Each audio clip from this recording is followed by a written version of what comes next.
बिस्मिल्लाहिर्रहमानिर्रहीम। Operating system lecture number 30। चलें start करते हैं। पेज रिप्लेसमेंट के लिए जो टेक्निक इस्तेमाल की जाती है उसमें हमने जो पहले देखा था वो था फर्स्ट इन फर्स्ट आउट।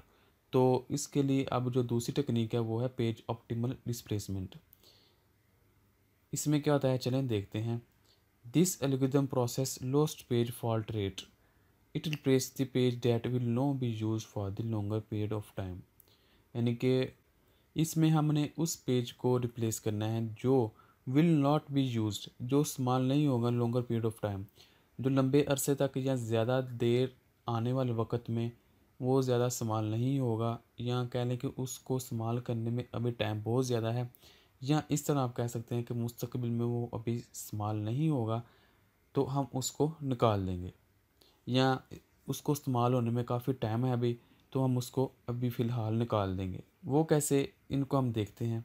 फ़र्ज़ करें ये 3 पहले स्टेप्स हैं जो पहले हमने देखे थे। यानी कि पहले 7 आया, उसने पहली स्पेस ले ली, फिर 0 आया, उसने दूसरी स्पेस ले ली, फिर 1 आया, उसने तीसरी स्पेस ले ली।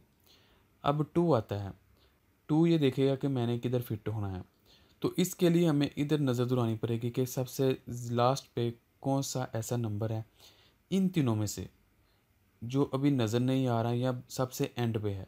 तो ज़ीरो भी इधर अवेलेबल है, 3 नहीं है इन तीनों में से, और 1 ये है, और उस पे जाके एंड पे है 7।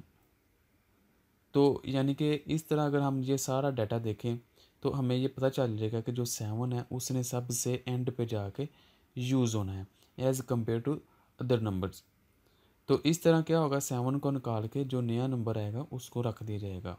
फिर 0 आया, 0 चूँकि ऑलरेडी अवेलेबल है इसलिए कोई फॉल्ट अकर नहीं हुआ। फिर उसके बाद 3 आया, 3 देखेगा कि मैंने इनमें से किसको निकालना है। अब तीनों नंबर का हम रेफरेंस आगे देखेंगे कि कौन सा नंबर ऐसा है जो ज़्यादा यूज़ नहीं होगा या बहुत लेट यूज़ होगा आने वाले दिनों में, ये आने वाले नंबरिंग में। तो सबसे पहले 2 देख लेते हैं, ये 2 का इधर यूज़ हो रहा है। फिर उसके बाद 0 ये इधर यूज़ हो रहा है, और फिर 1 यूज़ नहीं हो रहा, वो बहुत एंड पे आई है। तो इसलिए अब क्या होगा कि 1 को रिप्लेस कर दिया जाएगा 3 से, क्योंकि वो एंड पे इस्तेमाल हो रहा है as compare to other numbers. फिर 0 आया, 0 चूँकि इधर अवेलेबल था इसलिए कोई पेज फॉल्ट अकर नहीं हुआ। फिर उसके बाद 4 आया, 4 फिर देखेंगे कि मैंने किसको रिप्लेस करके अपनी जगह बनानी है। तो जो नंबर अवेलेबल हैं 2, 0 और 3, इनको आने वाली नंबरिंग में देखना है। यानी कि इधर 2 भी अवेलेबल है, 3 भी अवेलेबल है और 0 भी अवेलेबल है, लेकिन एंड पे कौन सा स्मॉल हो रहा है, 0। तो इसलिए फिर 4 0 को निकाल के अपनी जगह इधर बना लेगा, तो इसलिए 0 की जगह 4 आ जाएगा।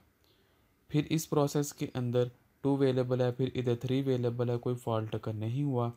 फिर 0 आया, 0 इनमें से देखेगा कि मैंने इनमें से किसको निकालना है। तो इन तीनों नंबरिंग का डाटा हम आगे देखेंगे, 2 भी है और 3 भी है।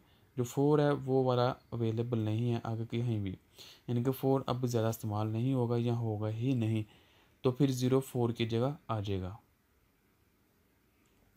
तो इस तरह जो टेक्निक इस्तेमाल की जाती है, यानी कि उस नंबर को हमने निकालना है जो आने वाले दिनों में, फ्यूचर में, मुस्तकबिल में बहुत दूर तक इस्तेमाल हो रहा है, या बड़ी लेट इस्तेमाल हो रहा है, या इस्तेमाल ही नहीं हो रहा है, या बहुत कम इस्तेमाल हो रहा है, या उसका इस्तेमाल होने का नंबर अभी बहुत लेट है। तो उस नंबर को हम निकालते हैं इस टेक्निक में। फिर इसके बाद जो टेक्निक इस्तेमाल की जाती है उसको कहते हैं रिसेंटली यूज्ड। इसमें क्या होता है, least recently use policy replace the page whose time since last reference is generated. This require time stamp recording for the page frame at the time of each reference. The select page for the place would then have to oldest time. तो जो ज़्यादा देर तक, या इस तरह कह सकते हैं जो उसको टाइम स्लाइस दी जाती है किसी भी प्रोसेस को या पेजेस को, पेज रेफरेंस को, तो हमने उसमें से उस नंबर को निकालना है जिसने मखसूस टाइम स्लाइस यूज़ कर चुके हो।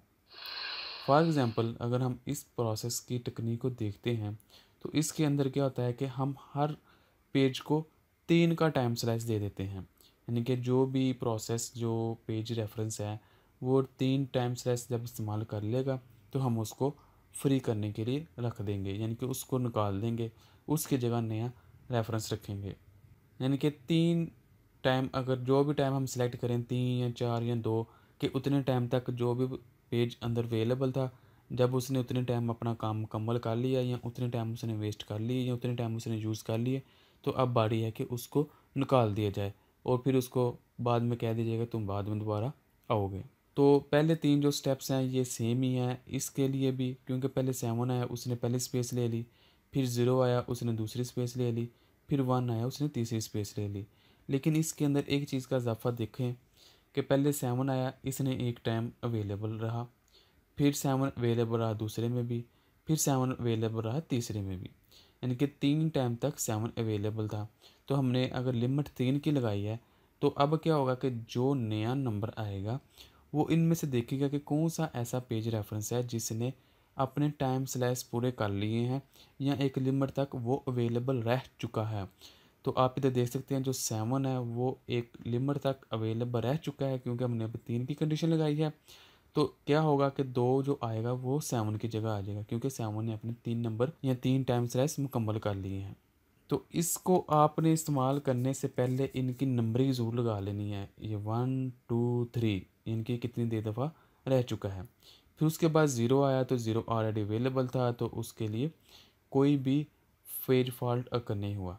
लेकिन चूंकि ये अवेलेबल था तो इन्होंने टाइम स्लाइस इधर से ले लिया। इसके बाद 3 आया तो 3 को कैसे रिप्लेस किया जाएगा, वैसे ही तकनीक है। 3 देखेगा कि इन 3 अवेलेबल नंबरिंग में से कौन सा ऐसा नंबर है जो ज़्यादा देर तक रहा है या 3 टाइम उसने अपने गुजार चुके हैं। तो ये जो 2 हैं इसके भी 2 हैं, एक ये एक ये। तो इधर जो नई बात आपने नोट करनी है वो ये है कि चूँकि पेज फॉल्ट अगर नहीं था हुआ, तो इसकी जो नई नंबरिंग थी वो फिर स्टार्ट हो गई थी 1 से। तो इधर अब आप ये ना समझें कि 0 जो है इसकी 3 टाइम स्लैश मुकम्मल हो गया तो 3 0 की जगह आएगा, नहीं, बल्कि अब 0 को फिर नई नंबरिंग स्टार्ट कर दिया। अब 0 को 1 टाइम दे दिया गया है और फिर देखा जाएगा कि इधर जो 1 था वो 3 टाइम आ गया, यानी कि एक ये टाइम, एक ये टाइम और एक ये टाइम।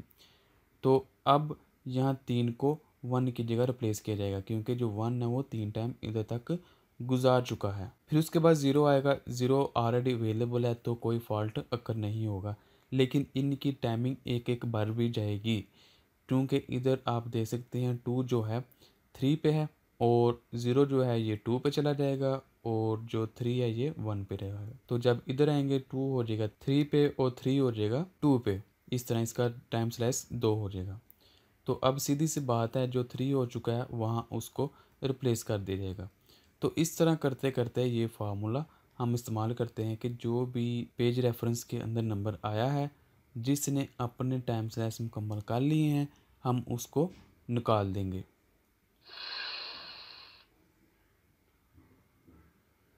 तो इसके बाद जो एक और टेक्निक इस्तेमाल की जाती है उसको कहते हैं नॉट रिसेंटली यूज्ड, NRU।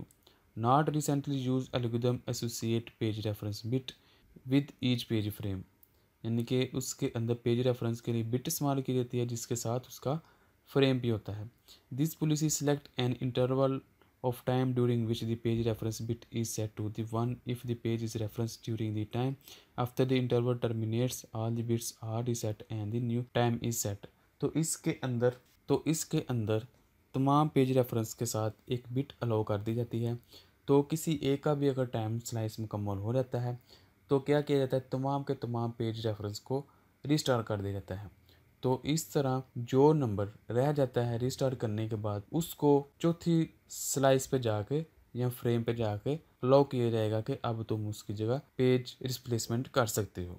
तो जिस बिट को हम 1 रेफ़र करेंगे तो उसका मतलब होगा कि ये जो बिट है ऑलरेडी इसने कुछ पेजेस या जितने भी उसने पेज रिकॉर्ड होगा उसके साथ वो इस्तेमाल कर चुका है। The NRU policy simply select for the placement and page with page reference bit to 0। तो उसके लिए हम फिर 0 बिट का रेफरेंस दे देते हैं जिसको हमने सेलेक्ट करना हो, और जो पेजेस या रेफरेंस इस्तेमाल हो चुके हों, कुछ ना कुछ उसका पोर्शन यूज़ हो चुका हो, तो हम उसके लिए 1 का रेफरेंस करते हैं, और जिसको अब इस्तेमाल करना हो उसको हम 0 का रेफरेंस दे देते हैं, तो फिर वो 0 वाले को पिक कर लेते हैं। Thank you for watching. अल्लाह हाफिज़। अगर कोई क्वेश्चन है कंप्यूटर साइंस के मतलब वो पूछे। चैनल को सब्सक्राइब करें और इस वीडियो को अपनी क्लास वालों के साथ शेयर करें।